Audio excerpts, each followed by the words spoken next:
Friends, welcome back to our YouTube channel achievers new learning. Friends, మన ఛానల్లో 2025లో రానున్న TET డిఎస్సికి సంబంధించిన క్లాసెస్ను ఉచితంగా అందించడం జరుగుతుంది. మన ఛానల్ను చాలామంది చూస్తున్నారు. చూసే ప్రతి ఒక్కరూ లైక్ చేయండి, షేర్ చేయండి. ఇలాంటి వీడియోలు మేము అప్లోడ్ చేసిన వెంటనే మీకు రావడం కోసం పక్కనే ఉన్న గంట సింబల్ను నొక్కి మన ఛానల్ను సబ్స్క్రైబ్ చేసుకోండి. డైలీ 3-4 అవర్స్ కష్టపడి క్వాలిటీతో కూడిన కంటెంట్ను మన సబ్స్క్రైబర్స్కు అందించడమే లక్ష్యంగా పనిచేస్తున్నాం. టెట్ డిఎస్సి ఉచిత క్లాసెస్లో భాగంగా 3వ 4వ తరగతి ఈవీఎస్లో రిలేటెడ్గా ఉన్న టాపిక్స్ను ఒక దగ్గర చేర్చి మీకు అందించడం జరుగుతుంది. మీరు చేయాల్సిందల్లా వీడియోని ఎక్కడా కూడా స్కిప్ చేయకుండా చివరి వరకు చూసి లైక్ చేసి మమ్మల్ని సపోర్ట్ చేస్తారని ఆశిస్తున్నాం.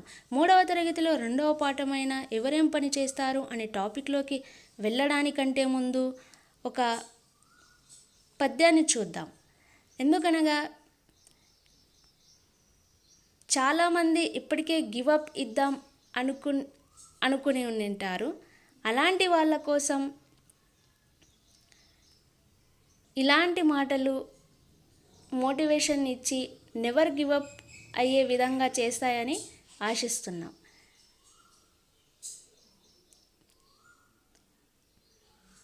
పద్యం ఏంటో చూద్దాం. 1. పట్టు బట్టరాదు పట్టి విడువరాదు, పట్టెనేని బిగియ బట్టవలయు, పట్టు విడుట కన్నా బరగ జచ్చుట మేలు, విశ్వధాభిరామ వినురవేమ. తాత్పర్యం ఏంటంటే, ఏ పనికైనాను పట్టుదల చూపకూడదు. అలా ఒకసారి చూపిస్తే వదలకూడదు, దానిని బిగబట్టాలి. పట్టు వదులుట కంటే ప్రాణము వదులుట మేలని దీని అర్థం. కాబట్టి మనం అనుకున్న లక్ష్యంలో ఎన్నో ఆటంకాలు వచ్చినప్పటికీ కూడా మన లక్ష్యం టీచర్ ఉద్యోగం, అది అనుకొనే మనం బీఎడ్ చేసాం. టెట్ రాయడానికి కొంతమంది సిద్ధంగా ఉన్నారు. ఆల్రెడీ టెట్ క్వాలిఫై అయిన వాళ్ళు కొంతమంది ఉన్నారు. ఏది ఏమైనప్పటికీ కూడా మనం అనుకున్న లక్ష్యాన్ని చేరుకునే వరకు గివప్ ఇవ్వద్దు. సో నెక్స్ట్ టాపిక్లోకి వెళ్దాం. 3వ తరగతి ఈవీఎస్లో 2వ పాఠమైనటువంటి ఎవరేం పని చేస్తారు అనే పాఠంలో చెప్పుకోవడానికి పెద్దగా ఏం లేవు. అందులో ఒక డెఫినేషన్ ఉంది, అది మాత్రం ఇంపార్టెంట్. అదేంటంటే వృత్తులు. వృత్తులు అనగా ఆదాయం కోసం నైపుణ్యంతో చేసే పనులనే వృత్తులు అంటారు. ఆదాయం కోసం నైపుణ్యంతో చేసే పనులనే వృత్తులు అంటారు. సో ఆదాయం కోసం నైపుణ్యంతో చేసే వాటినే వృత్తులు అంటారు. ఇక్కడ మన పాఠ్య పుస్తకంలో వృత్తులకు సంబంధించి కొందరి పేర్లు ఇచ్చి వారు ఏమేం పని చేస్తారు అనేటటువంటి పిక్చర్స్ రూపంలో ఇవ్వడం జరిగింది. సో వాటిని నేను ఇక్కడ మీకు ఇట్లా ఈ విధంగా డయాగ్రామ్ వేసి అన్నిటినీ ఒకే దగ్గర మీకు అందించడం జరుగుతుంది. బుక్లో ఏమి ఇచ్చారంటే పేజీ నెంబర్ 15 ఉంటుంది. అందులో ఏమిచ్చారు, సమ్మక్క అనేట ఆమె బుట్టలు అల్లుతుంది, వెంకన్న అనే వ్యక్తి చెప్పులు కుడతారు, కొమురయ్య క్షౌరం చేస్తారు, శంకరయ్య కట్టె పని చేస్తారు. సో ఇంకా ఎవరేమేమి పని చేస్తారు అనేది అడగడం జరిగింది.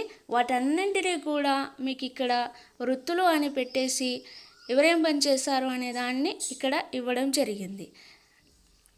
వ్యక్తుల పేర్లు మనకు ఎప్పుడూ కూడా ఎగ్జామ్లో అడగలేదు కాబట్టి పిక్చర్స్లో ఏదైతే ఉందో వాటిని మాత్రం ఇక్కడ రాయడం జరిగింది. వృత్తులు 1 పశువుల పెంపకం అండ్ వీధులు శుభ్రం చేయడం, చెప్పులు కుట్టుట, వ్యవసాయం, బుట్టలు అల్లుట, కుండలు తయారు చేయుట, కొయ్య పని చేయడం, బట్టలు కుట్టుట, నేత పని, క్షౌరం చేయడం, ఇవన్నీ కూడా వృత్తులుగా మనం చెప్పడం జరుగుతుంది. బుక్లో 4 వ్యక్తులని ఎగ్జాంపుల్గా ఇవ్వడం జరిగింది. వాళ్ళు ఎవరంటే సమ్మక్క, వెంకన్న, కొమురయ్య, శంకరయ్య. ఇదే ఈ పాఠంలోని ముఖ్యమైన అంశాలు.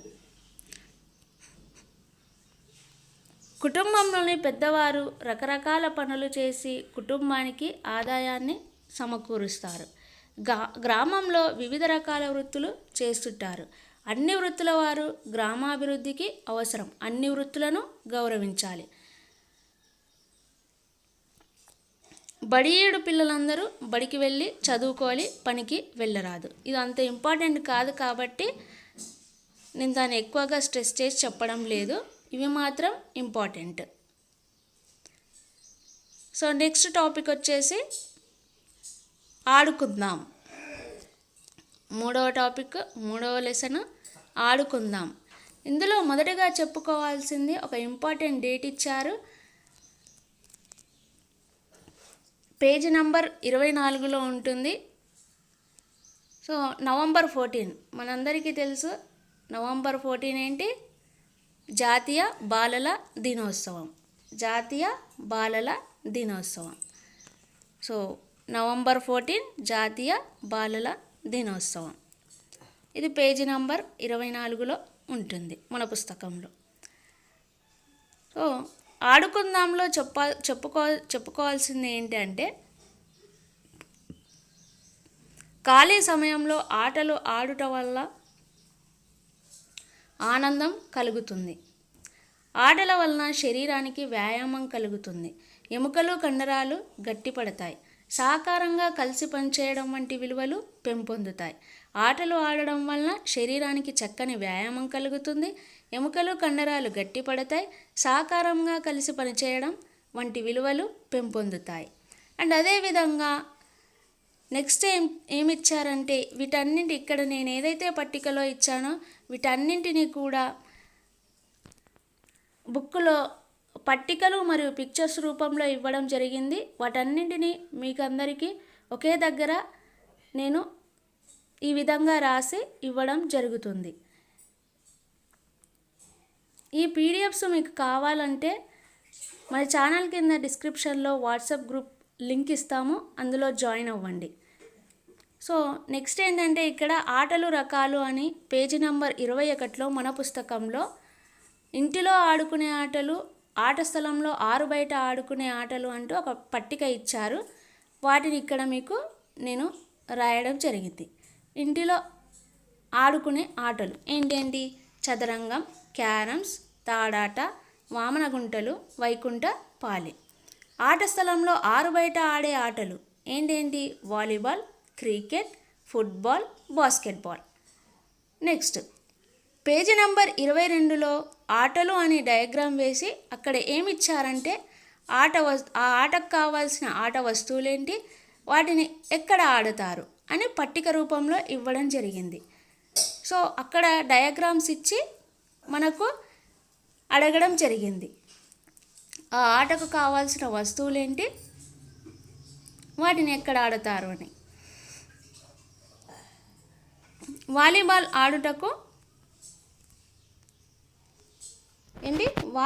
ఆడుటకు బాల్, నెట్ కావాలి. క్రికెట్ ఆడుటకు బ్యాట్, బాల్, వికెట్లు, ప్యాడ్లు, గ్లౌజు కావాలి. ఫుట్బాల్ ఆడుటకు బాల్, గోల్ పోస్ట్ కావాలి. బాస్కెట్బాల్ ఆడుటకు బాల్, బాస్కెట్ ఫ్రేమ్లు కావాలి. వైకుంఠపాలి ఆడుటకు వైకుంఠపాలి చాట్, పాచికలు కావాలి. చదరంగం ఆడుటకు చదరంగం బోర్డు, చదరంగం పావులు కావాలి. తాడు ఆటకు తాడు కావాలి. ఇవి మన పుస్తకంలో పేజీ నంబర్ 22లో డయాగ్రామ్తో ఇవ్వడం జరిగింది.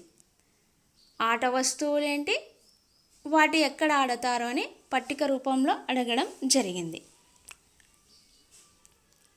నెక్స్ట్ పేజీ నంబర్ 23లో ఒక్కరే ఆడే ఆటలు, ఇద్దరు కలిసి ఆడే ఆటలు అంటూ ఒక పట్టిక ఇవ్వడం జరిగింది. ఎక్కువ మంది జట్లుగా కలిసి ఆడే ఆటలు అంటూ పట్టిక ఇవ్వడం జరిగింది. అవేంటో ఇప్పుడు చూద్దాం. ఒకరిద్దరు ఆడే ఆటలు ఏంటంటే చదరంగం, క్యారమ్స్, వెయిట్ లిఫ్టింగ్. ఇద్దరు కలిసి ఆడే ఆటలు టెన్నిస్, బ్యాడ్మింటన్. దీన్ని ఏమంటారు? ఇద్దరు కలిసి ఆడితే దాన్ని డబుల్స్ అంటారు. ఎక్కువ మంది కలిసి ఆడే ఆటలు ఫుట్బాల్, వాలీబాల్, క్రికెట్.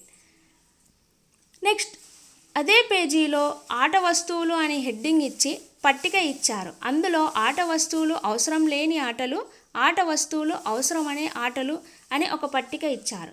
ఇక్కడ మనం వాటిని పట్టికలో చూపడం జరుగుతుంది. ఆట వస్తువులు అవసరమైన ఆటలు క్రికెట్, వాలీబాల్, ఫుట్బాల్. ఆట వస్తువులు అవసరం లేని ఆటలు దాగుడుమూతలు, కబడ్డీ. ఆట వస్తువులు అవసరమైన ఆటలు క్రికెట్, వాలీబాల్, ఫుట్బాల్.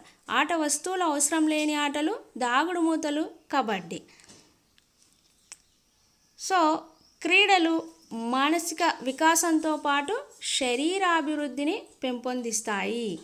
పాఠశాల స్థాయి నుండే పిల్లల్లోని క్రీడాసక్తిని, అభిరుచిని గుర్తించి ప్రోత్సహించడానికి ప్రభుత్వం అనేక కార్యక్రమాలు రూపొందించి అమలు చేస్తుంది. ఇక్కడ ఇంపార్టెంట్ అయినది ఈ పట్టిక. అదేవిధంగా కింద ఈ వాలీబాల్ ఆడుటకు బాల్, నెట్ కావాలి అనేది పిక్చర్స్ రూపంలో బుక్లో ఇవ్వడం జరిగింది కాబట్టి అవి మోస్ట్ ఇంపార్టెంట్. అండ్ మీకు తెలుసా అంటూ ఒక పుస్తకంలో మీకు తెలుసా అంటూ ఒక పట్టిక ఇవ్వడం జరిగింది. అదేంటంటే కొన్ని ఆటలను జంతువుల సహాయంతో ఆడతారు. పోలో ఆటలో ఆటగాళ్ళు గుర్రాలపై స్వారీ చేస్తూ బంతిని మల్లెట్ అనే కర్రతో కొడుతూ ఆడుతారు. సో ఇక్కడ ఇంపార్టెంట్ ఏంటంటే ఈ పోలో అనే ఆటను గుర్రాలపై స్వారీ చేస్తూ ఆడతారు. బంతిని దేనితో కొడతారంటే మల్లెట్ అనే కర్రతో కొడుతూ ఆడతారు. ఇది ఇవాల్టి video. Thanks for watching. Video నచ్చితే లైక్ చేయండి, షేర్ చేయండి. సబ్స్క్రైబ్ చేయని వాళ్ళు ఉంటే సబ్స్క్రైబ్ చేసుకోండి. ఇలాంటి వీడియోస్ మీకు రోజు అందించడం జరుగుతుంది.